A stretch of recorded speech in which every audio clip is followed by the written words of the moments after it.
Dr. Martha Whyte, Regional Director, the Office of Public Health. I think I'm getting your title right. Morning, ma'am. How are you? Well, no, I'm not good. Mosquitoes keep biting me, Martha.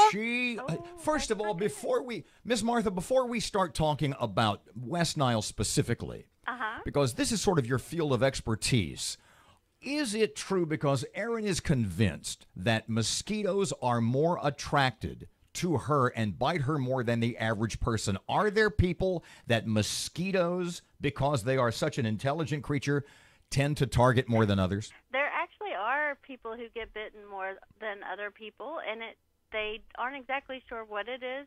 Sometimes it's something about the powder or perfume or soap or smell that you have that attracts them. They're not exactly sure why. But it could be that they're just people who are more prone to being bitten. It could be that they're sweeter than everybody else, right?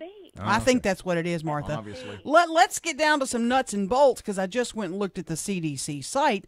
Louisiana leads the nation in the number of neuroinvasive cases of West Nile. What's going on? Well, that's a hard question to answer. We know that it's very dependent on all the things that having a heavy mosquito season is based on. So, like the temperature in the spring, the amount of rain we have, the number of birds that are infected. But they don't know exactly what of all those causes interact and how they interact that makes a 1 year high number of cases and 1 year a moderate and 1 year small. What do you mean by neuroinvasive?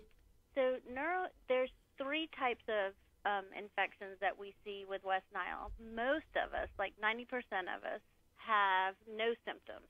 So we get bitten, we get infected with it, and we never know we had it. Good thing is we're immune from it. The next case is about 1% will get a fever. So it's like the flu.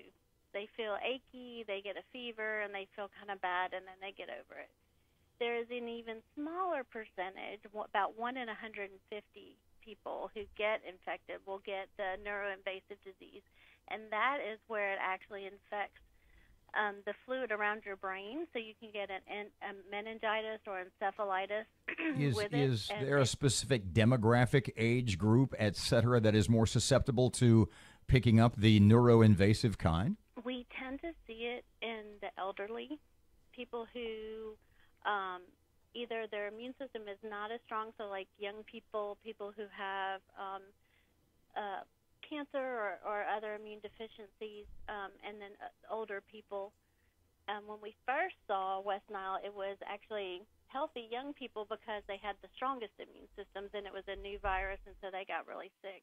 But now what we really see it is primarily in the elderly.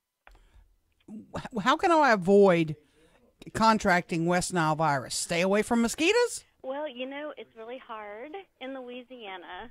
We're never going to get rid of mosquitoes. So what we have to do is be as smart as we can. We need to protect our environment, make sure we don't have any standing water. If we have puddles, try to sweep them away. If we have baby pools, try to empty them. If you have ponds, you want something in it to keep them aerating so that the mosquitoes can't breed in that water. Mm-hmm. And don't be too sweet, I would imagine. Don't be. Yeah. Martha, I'm so sweet the skeeters eat through the deet. Martha, Problem. Thank you. You need to wear your long sleeves and your long pants, and I know it's extremely hot. I need to. Martha, thanks for your time this morning. I'm sure we'll be in touch, and we'll keep an eye on those numbers. All right. Well, y'all have a great day. Thank you, ma'am.